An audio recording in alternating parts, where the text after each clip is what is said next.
मेरे हॉस्टल में एक 18 साल की लड़की थी और वो अकेले घूम रही थी और वो हार्बिन से थी। हार्बिन बहुत दूर है शंघाई से, बहुत दूर है भाई, बहुत बड़ा है चाइना। मैंने बोला तुम 18 साल में तुमको परमिशन मिली हुई है यार यहाँ पे आने के लिए, मेरे को तो नहीं मिलती। लड़का हूँ तब भी तुम लड़की बोले हाँ, my parents have supported me and I am having a good time. और वो 18 साल की और उसको कोई अनसेफ फील नहीं हो रहा, ना उसके पेरेंट्स को अनसेफ फील हो रहा है।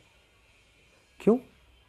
क्योंकि ऐसा कुछ नहीं है भाई जो वो नहीं कर सकते। किसी तरीके की फ्रीडम पे कोई पाबंदी नहीं है।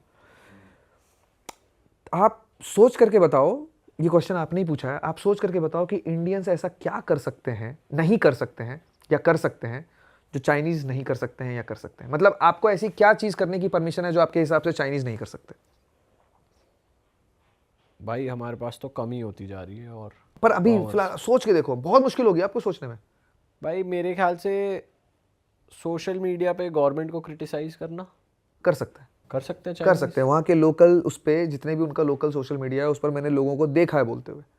जब आप कुछ एक्सट्रीम में बोलते हो ना, मीडिया कुछ भी छाप सकती है अपनी गवर्नमेंट के मैं मीडिया के बारे में बहुत ज़्यादा नहीं कह सकता क्योंकि इस पे मेरा ऑब्जर्वेंस नहीं है कुछ भी। मैंने इतना ऑब्जर्व नहीं किया कि मीडिया वहाँ पे क्या कर रही है, प्रिंट मीडिया, इलेक्ट्रॉनिक मीडिया। लेकिन मैं अपनी मीडिया के बारे में बोल सकता हूँ। आपको क्या लगता है हमारी मीडिया कितनी? मेरे को लगता है कि अपनी मीडिया कर सकती है अगर चाहे तो, बट फिर अमाउंट आ जाता है बैंक में तो वो रुक जाते हैं।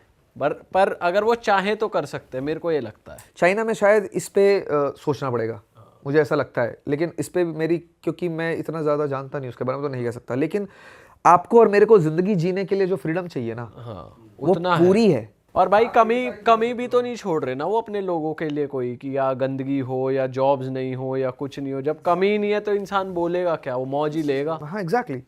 किस चीज़ के बारे में आप बात करोगे? हम किस चीज़ के बारे में बात कर रहे हैं अगेंस्ट गवर्नमेंट के खिलाफ? एम्प्लॉयमेंट के बारे में बात कर रहे हैं, हवा के बारे में बात कर रहे हैं। हर चीज़ मैनेज करिए। Beijing used to be one of the most polluted city in the world. Correct.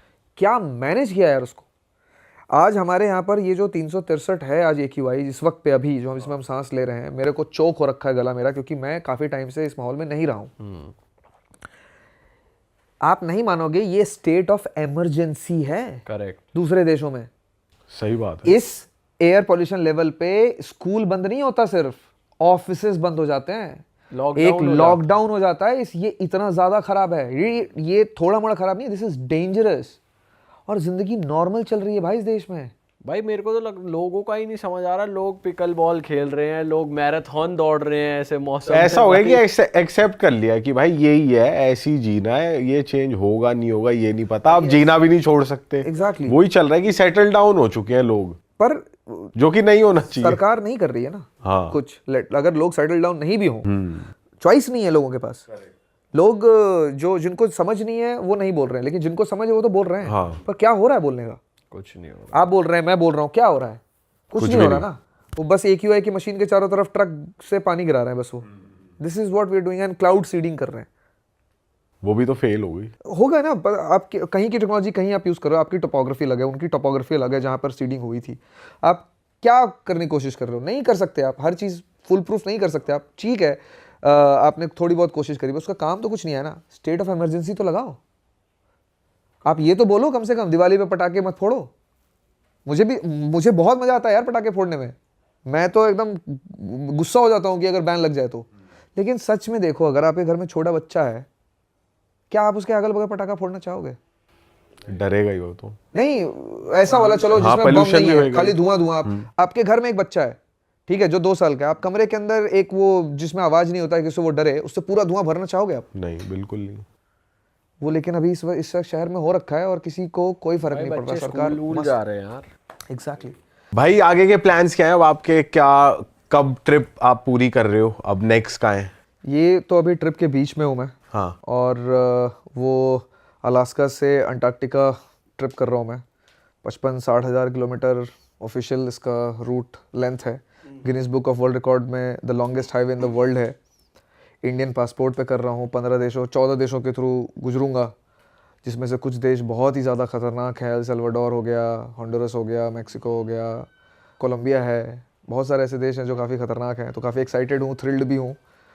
थोड़ी एक्साइटमेंट तो यूएस के अंदर भी हो गई है, गाड़ी फूट फट गई है। ठीक है, अभी तक मैंने 60 हज़ार में से कुछ 12 हज़ार किलोमीटर गाड़ी चला ली है। लॉस एंजलिस तक मैं गाड़ी पहुंचा चुका हूं।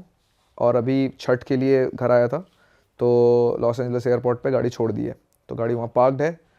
और अभी वापस जा कर के रिज्यूम करूँगा वहीं से, और फिर करीब 1.5-2 महीने यूएस, और उसके बाद करीब 13 देश और रहते हैं। तो हर देश में करीब मोटा मोटा एक एवरेज 1 महीना तो निकलेगा, किसी में कम किसी में ज़्यादा। तो मुझे लगता है कि अगले साल दिसंबर जनवरी तक मैं इस ट्रिप को कंप्लीट करूँगा। तो आप इंडिया आओगे बीच में? हाँ, वो ये लगातार ट्रिप करूँगा तो मेरा वो तेल निकल जाएगा भाई। तो मुझे लगता है मैं बीच बीच में ब्रेक लेने के लिए इंडिया आऊँगा। किसी किसी कंट्री से 2 महीने 3 महीने गाड़ी चला ली, फिर उसके बाद 2 हफ्ते के लिए 3 हफ्ते के लिए इंडिया आ गया। ऐसा मैं कर सकता हूँ, ऐसा मैंने सोचा है, बट ये डिपेंड करेगा कि मैं थक रहा हूँ कि नहीं थक रहा हूँ। अगर मज़े आ रहे हैं तो करता चला जाऊँगा, मज़े नहीं आ रहे हैं, कहीं पर ब्रेक चाहिए होगा तो करूँगा। और ड्रीम ट्रिप है, बहुत लंबी ट्रिप है। किसी सिंगल सोलो इंडियन के बारे में मैं जानता ही नहीं हूँ जिसने ये ट्रिप किया है। मुझे नहीं पता कि मैं पहला हूँ कि नहीं हूँ, लेकिन मैंने जितना भी खंगाला, क्योंकि मुझे भी चाहिए था कि इंडियन पासपोर्ट पे कोई गया है जिसके सारे इन्फॉर्मेशन हो। सोलो तो कोई भी नहीं है। एक कपल है जिसने किया है, उसने भी पूरा नहीं किया है। अच्छा, उसने किया है। एक कपल और है जिसके बारे में मुझे थोड़ा बहुत पता चला है कि वो ऑलरेडी कोलंबिया में हैं। वो भी इंडियन पासपोर्ट पे हैं कि नहीं मुझे पता नहीं, लेकिन इंडियन जरूर हैं। तो और ये सब भी, ये लोग सोशल मीडिया पे हैं नहीं, तो इसलिए मैं वहाँ तक भी पहुँच गया हूँ जो लोग सोशल मीडिया पे नहीं हैं। ठीक है, तो सोशल मीडिया के हिसाब से तो मुझे कोई मिला ही नहीं है। तो एक थोड़ा एकदम अनचार्टेड टेरिटरी है, क्योंकि जब आप 2 लोग भी रहते हो या 3 लोग रहते हो, 4 लोग रहते हो ना, तो आप एक बॉर्डर क्रॉस कर रहे हो तो आपके दिमाग में बहुत कुछ रहता है कि एक ये संभाल लेगा, एक ये संभाल लेगा, या पुलिस ने पकड़ लिया, या करप्शन हो रहा है, या कोई ऐसा मिल गया गन लेकर के कि हाँ भाई चल बाहर आ जा। तो ये 2 लोग रहते हो ना, थोड़ा अलग रहता है टेरिटरी। मेरे लिए एकदम ही सिंगल सोलो हैंडेडली है। हर डिसीजन जो इस ट्रिप पे होगा वो पूरा मेरा सोल रिस्पॉन्सिबिलिटी होगा। उसका क्या इम्पैक्ट पड़ेगा, गुड बैड अगली, वो सब मेरी रिस्पॉन्सिबिलिटी है। और गाड़ी ऐसी लेके जा रहा हूँ, गुड ही हो यार, बैड अगली तो ना ही हो, गुड ही रहे हमेशा। मैं भी यही चाहूँगा। अच्छे ट्रिप करूँ, अच्छा वीडियो बनाऊँ और अच्छे एक्सपीरियंसेस करूँ। और बड़ा एक्साइटेड हूँ मैं इसके लिए कि पता नहीं कैसे एक्सपीरियंसेस होने वाले हैं और क्या क्या सीखने वाला हूँ और क्या क्या दिखाने वाला हूँ, क्योंकि कुछ चीज़ें बहुत क्रेजी हैं जो आने वाली हैं। कुछ क्रेजी चीज़ें ऑलरेडी कर ली, बात भी कर ली हमने। कुछ बहुत क्रेजी चीज़ें हैं, क्योंकि एक्चुअल क्रेज जो शुरू होगा ना, वो होगा अमेरिका क्रॉस करने के बाद। अमेरिका तक तो सबको पता है, अमेरिका के बाद की जो टेरिटरी है ना, मेक्सिको और उसके नीचे, और फिर पाब्लो एस्कोबार का देश, और वहाँ पे अपनी गाड़ी लेकर के अकेला बंदा इंडियन पासपोर्ट के साथ। एंड ईरान में जो इंसिडेंट था, इन शॉर्ट ब्रीफली, वो ये था कि मैं वहाँ पहुँचा था शूट करने एक ट्रैवल सीरीज़, और मेरे पास एक ड्रोन था जो कि as per paper rules illegal था वहाँ पे ले जाना। बट मैं ऐसा सोच करके नहीं गया था कि मैं वो उसको लेकर के जाऊँगा। मेरे पास हमेशा ही ड्रोन होता है, किसी कंट्री में अलाउड होता है, किसी कंट्री में नहीं अलाउड होता है। तो एयरपोर्ट पे वो रख लेते हैं, जिन भी कंट्रीज़ में अलाउ नहीं होता वो एयरपोर्ट पे रख लेते हैं, फिर जब आप एग्जिट करते हो तो वो आपको दे देते हैं। ईरान में मेरे साथ ऐसा नहीं हुआ, उन्होंने देखा ड्रोन और मुझे ले करके अंदर जाने दिया। तो मुझे लगा कि बाय डिफ़ॉल्ट मैं समझ गया कि शायद पेपर पे अलाउड नहीं है, लेकिन शायद अनऑफिशियली इन लोगों को कोई फ़र्क नहीं पड़ता, ये जाने दे रहे हैं। ये करके मैं अंदर लेकर के चला गया, और बहुत सारी जगहों पे मैंने शूट किया, बहुत सारे वीडियोस भी ड्रोन के आए ईरान के। लेकिन एक जगह थी बलूचिस्तान, जहाँ पर एक एयरपोर्ट पे ट्रांजिट के दौरान वो ड्रोन जब स्कैन हुआ तो उन्होंने उसको कॉन्फिस्केट कर लिया, और उन्होंने मेरे ऊपर चार्जेस लगाए कि ड्रोन लेकर के इस देश में आना इलीगल है, आप एक इलीगल काम कर रहे हो। ईरान में थोड़ा सा लॉ का प्रॉब्लम है, लॉ किधर भी इधर उधर जा सकता है। तो उस चक्कर में इंडियन एम्बेसी से मैंने जब बात करी तो उन्होंने कहा कि यहाँ कुछ भी हो सकता है। पहले भी ऐसा हो चुका है कि ड्रोन के चक्कर में ट्रैवल ब्लॉगर्स अरेस्ट हुए हैं, आप भी हो सकते हो, और इसके शायद बहुत ज़्यादा चांसेस भी थे। तो मैं इस वजह से मुझे वहाँ से निकलना पड़ा। And this is the whole story what happened until the last episode. उसके आगे क्या हुआ, मैंने एक लॉयर हायर किया, क्योंकि मैं ईरान में कहीं, क्योंकि मैंने कुछ भी गलती नहीं करी थी। मेरे हिसाब से अगर उन्होंने मना कर दिया होता एयरपोर्ट पे तो मैं लेके नहीं जाता। जैसे मैं दुबई जाता हूँ, वो मेरा एयरपोर्ट पे रख लेते हैं, ओमान जाता हूँ मेरा एयरपोर्ट पे रख लेते हैं, इजिप्ट जाता हूँ एयरपोर्ट पे रख लेते हैं। उसी तरीके से वहाँ पे भी रखना चाहिए था उनको, तो मेरी गलती नहीं थी। तो इस बात को प्रूव करने के लिए मैंने वहाँ पे लॉयर हायर किया। बहुत ही कमाल की लॉयर थी वो, और काफ़ी लंबा चला ये, करीब 2.5-3 महीने चला ये केस। और उसके बाद फाइनल रिज़ल्ट ये आया, काफ़ी अप्स एंड डाउन्स हुए, काफ़ी हमने फ़ाइट करी। उसके बाद एंड रिज़ल्ट ये आया कि ड्रोन जो है वो यहाँ इस देश में लाना इलीगल था। आपके ऊपर इस बात का चार्ज तो लगेगा ही कि आप एक इलीगल सामान स्मगल करके इस देश में लेकर के आए हैं। लेकिन चूँकि आपका 2 साल पिछले, मतलब कभी भी कोई बैकग्राउंड नहीं रहा है, क्रिमिनल कोई हिस्ट्री नहीं रही आपकी, तो हम आपके ऊपर कोई चार्जेस नहीं लगा रहे हैं, हम आपको अरेस्ट नहीं करेंगे, कुछ भी नहीं करेंगे। यू आर फ्री, आपको कन्विक्ट नहीं कर रहे हैं हम, लेकिन ड्रोन आपका वापस नहीं मिलेगा, उसको हम डिस्ट्रॉय कर रहे हैं। और उसके साथ जितने भी मेमोरी कार्ड्स थे सब डिस्ट्रॉय हो गया। अच्छा, हाँ, ड्रोन भी डिस्ट्रॉय हो गया। और क्या चार्जेस लिए उन्होंने, लॉयर ने? जो उन्होंने बोला कि आप लेके आए हो इलीगली, तो नहीं, उन्होंने चार्जेस कुछ नहीं लगाया, उन्होंने बस ये चार्जेस लगाया कि आप एक इलीगल सामान सप्लाई करके लेकर के आएँ, और बट हम आपको कन्विक्ट नहीं कर रहे हैं, हम आपको बाइज्जत बरी कर रहे हैं, लेकिन आपके बैकग्राउंड पे, हिस्ट्री पे, आपके पासपोर्ट पे ये हमेशा रहेगा, हमेशा नहीं रहेगा, अगले 2 साल तक रहेगा।